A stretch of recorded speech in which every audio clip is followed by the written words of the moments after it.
வணக்கம். தமிழக பாஜக பெரிய அளவில் வளர்ச்சி பெற்றிருக்கு. விரைவில் தமிழ்நாட்டில் தாமரை மலரப்போகுது. பொன்னார் காலத்தில், எல்முருகன் காலத்தில், தமிழிசை காலத்தில் பெறாத எழுச்சியும் வளர்ச்சியும் அண்ணாமலை காலத்தில் தமிழக பாஜக கண்டிருக்கு. அதை வரப்போற தேர்தல் முடிவுகளில் பார்ப்பீங்க.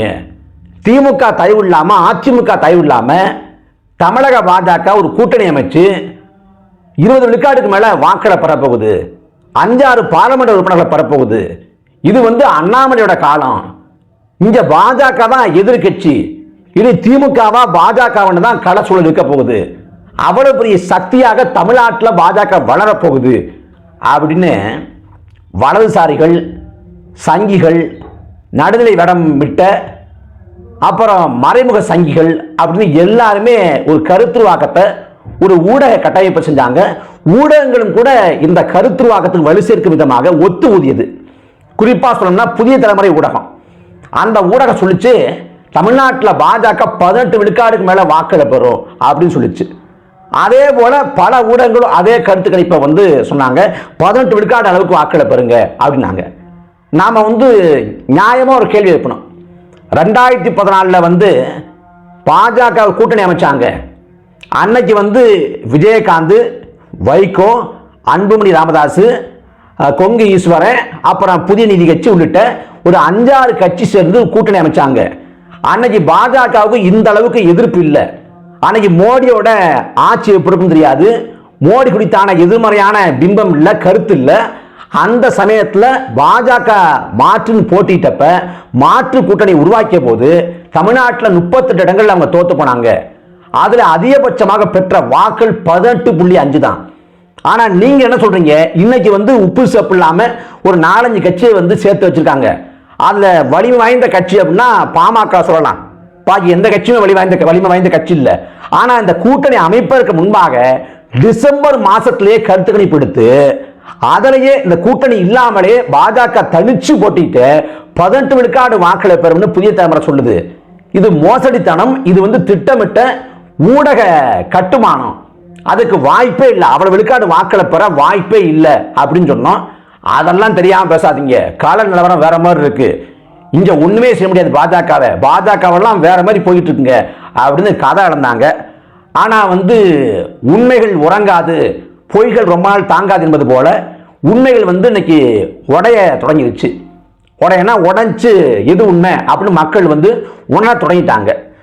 நாம் தமிழர் கட்சியோட விவசாய சின்னம் திட்டமிட்டு பறிக்கப்பட்டுச்சு. தெரியும் எதுக்காக அப்படின்னா, நாம் தமிழர் கட்சியோட பாஜக கீழே போயிடக்கூடாது. அதனால நாம் தமிழர் கட்சியோட சின்னத்தை பறிச்சிட்டோம்னா நாம் தமிழர் கட்சிக்கு ஒரு சிக்கலா மாறும்.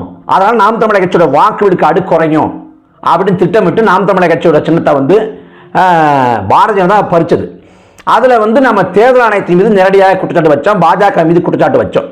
அந்த சமயத்தில் அண்ணாமலை சொன்னாரு, நீங்க தேர்தல் ஆணையத்தை குறை சொல்லாதீங்க, நீங்க உரிய நேரத்தில் விண்ணப்பிக்காம நீங்க தேர்தல் ஆணையத்தை குறை சொல்லலாமா? தேர்தல் ஆணையம் சரியா நிர்வகிக்குது, சரியா நிர்வாகம் பண்றாங்க அப்படின்னு தேர்தல் ஆணையத்தை முட்டு கொடுத்து பேசுவது அண்ணாமலை.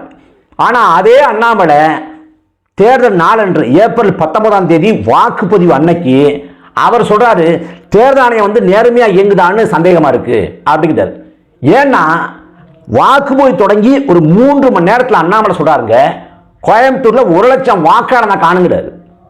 1 லட்சம் வாக்காளனை காணும்னா 1 லட்சம் பேர் வாக்க காணும், அவங்க பேரெல்லாம் வாக்காளர் பட்டியலில் நீக்கிட்டாங்க அப்படின்னு 3 மணி நேரத்தில் குற்றச்சாட்டு வைக்கிறாரு. வாக்குப்பதிவு முடிஞ்சு 2 நாள் வரைக்கும் எவ்வளவு விழுக்காடு வாக்கு பதிவாச்சுன்னு தேர்தல் ஆணையத்தால திட்டவட்டமா சொல்ல முடியல.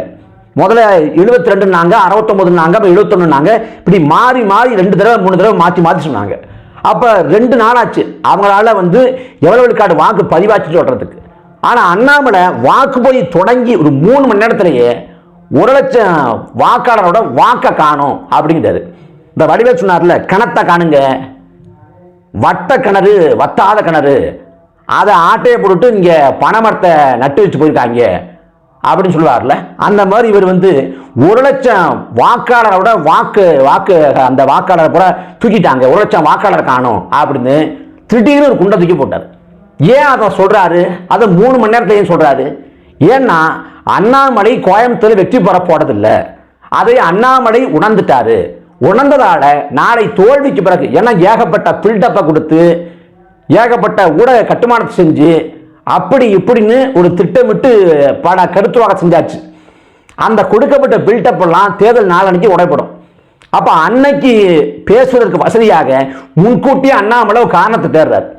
என்ன காரணம்னா எங்க வாக்கை திருடிட்டாங்க. எப்படி திருடினாங்கன்னா எங்க வாக்காளர் பட்டியலிருந்து 1,00,000 பேரை நீக்கி விட்டாங்க. அந்த 1,00,000 பேரும் பாஜக வாக்காளன் எல்லாம் பாரத் மாதாக்கு ஜெயன்னு சொல்லுவான் அப்படின்னு 1,00,000 வாக்காளரை காணும்னு 3 மணி நேரத்தில் ஒரு காரணத்தை சொன்னார். சொல்லி வச்சது போல இதே போன்ற ஒரு காரணத்தை தமிழிசை சவுந்தரராஜன் சொல்லி அங்க தென் சென்னையில் மறு வாக்குப்பதிவு நடத்தப்படணும் அப்படின்னு அவங்க ஒரு கோரிக்கை வைக்கிறாங்க.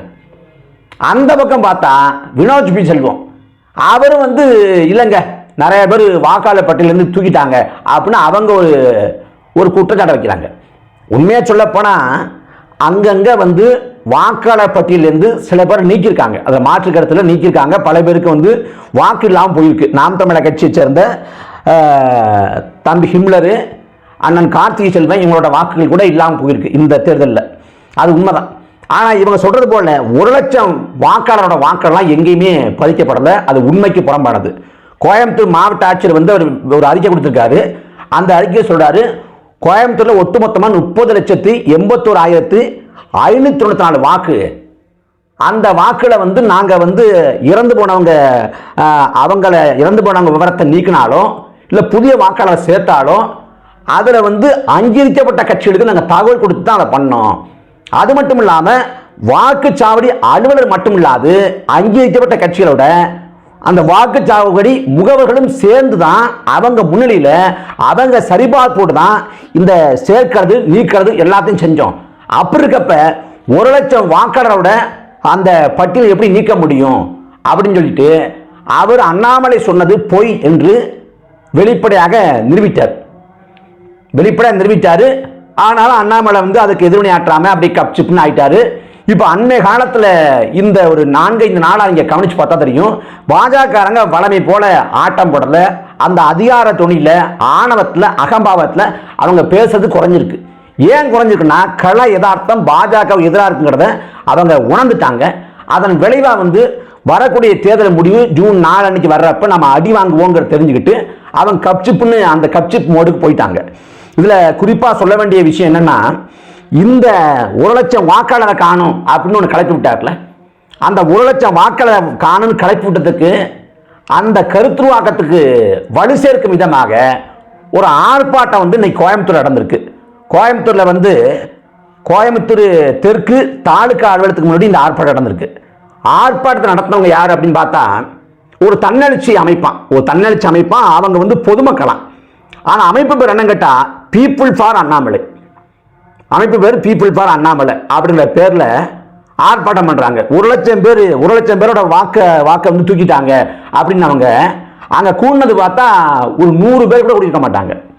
1,00,000 பேரோட வாக்க காணும் அப்படின்னா 1,00,000 பேர் வாக்குமே பாஜகவோட வாக்கு அப்படின்னா அப்ப பாஜகவோட வாக்கு திட்டமிட்டு 1,00,000 பேரோட வாக்கு நீக்கப்பட்டிருக்குன்னா இன்னைக்கு ஆர்ப்பாட்டம் பண்ணாங்கல்ல, 1,00,000 பேர் கூட்டியிருக்கணும்ல.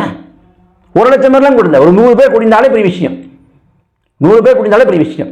இந்த என்ன கூத்துன்னா அப்படி கூடினவங்க எல்லாம் நான் உயிரோடு இருக்கேன், என் வாக்கு எங்க அப்படின்னு ஒரு பதாகை ஏந்தி ஒருத்தர் இருக்கிறார். அதே போல என் வாக்கள் பறிக்கப்பட்டுச்சு அப்படின்னு ஆங்கிலத்தில் பொறிச்சு பதாகை ஏந்தி அங்கங்க வச்சுக்கிட்டு நிற்கிறாங்க. கேட்ட ஆர்ப்பாட்டம்ங்கிறாங்க. அர்ஜுன் சம்பத் அதில் பங்கேற்கிறாரு. அது பாஜக ஆர்ப்பாட்டம் இல்லை, தன்னெழுச்சி ஆர்ப்பாட்டம்ங்கிறாங்க. ஆனால் எல்லாரும் பாரத் மாதாக்கு ஜெயின் முழக்கம் போடுறாங்க. அது என்ன கூத்துனா இவனை வேலை பார்த்த நீ கொண்டமேட உள்ள மண்டைய மணந்துட்டங்கிற கதையா. அதுல அந்த பதாகை பிடிக்கிறாங்கல்ல, பதாகை பிடிக்கிறப்ப அவங்க விரலை பார்த்தா அந்த விரல்ல இடது கையில் ஆட்காட்டி விரல்ல எல்லார் கையிலையும் அந்த வாக்குப்பதிவு செலுத்தியதற்கான அந்த மை இருக்கு. அந்த மைய தெளிவா நம்மளால உணர முடியுது. நான் உயிரோடு இருக்கேன், என் வாக்கு எங்கன்னு கேட்டு ஒரு பதாகை ஏந்தி ஒருத்தர் நிற்கிறாரு. அவர் கைவிரல பார்த்தா அவர் கையிலையும் மை இருக்கு. அப்ப என்னன்னா ஆள் பிடிச்சு கொண்டாந்து நிறுத்திருக்காங்க.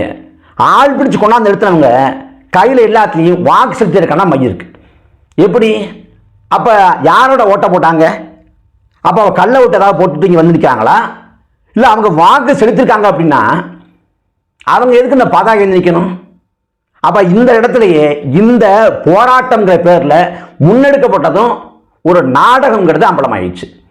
அது சமூக வலைதளங்களில் பரவி அண்ணாமலையோட முகத்திரை கிழிக்கப்பட்டு மறுபடியும் ஒரு முறை அண்ணாமலை அசிங்கப்பட்டிருக்காரு. அப்போ இவ்வளவு நாட்களாக அண்ணாமலை அப்படிங்க இப்படிங்க நாம் தமிழர் கட்சி 2024 பிறகு இருக்காது அப்படின்னு அப்படியே ஆணவத்தில் அகம்பாவத்தில் பேசினார் அண்ணாமலை.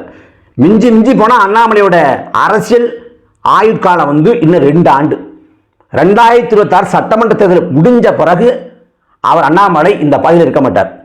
அண்ணாமலை வந்து இந்த மாநில தலைவர் பதவி விட்டு இறங்கினா அவரை ஊடகங்கள் சிண்டாது, தமிழ்நாட்டில் அவரை பேசுபொருளாக மாற்ற மாட்டாங்க, 10ஓடு 11ஆக மாறி போவார்.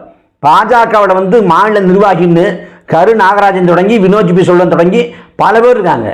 ஆனால் புதுசாக யாரும் கண்டுகொள்ளப்படலை. மாநில தலைவர் பொறுப்புனா முக்கியத்துவம் பெறுது. இந்த மாநில தலைவர் பொறுப்பை விட்டு இறக்கப்பட்டா அண்ணாமலை ஒண்ணுமே இல்லாமல் தூக்கி கடாசப்படுவார். அண்ணாமலைக்கு மிஞ்சி பிஞ்சி போனா அவரோட பணிக்காலம், இந்த பதவி காலங்கிறது மிஞ்சி மிஞ்சி போனால் 2 ஆண்டு தான்.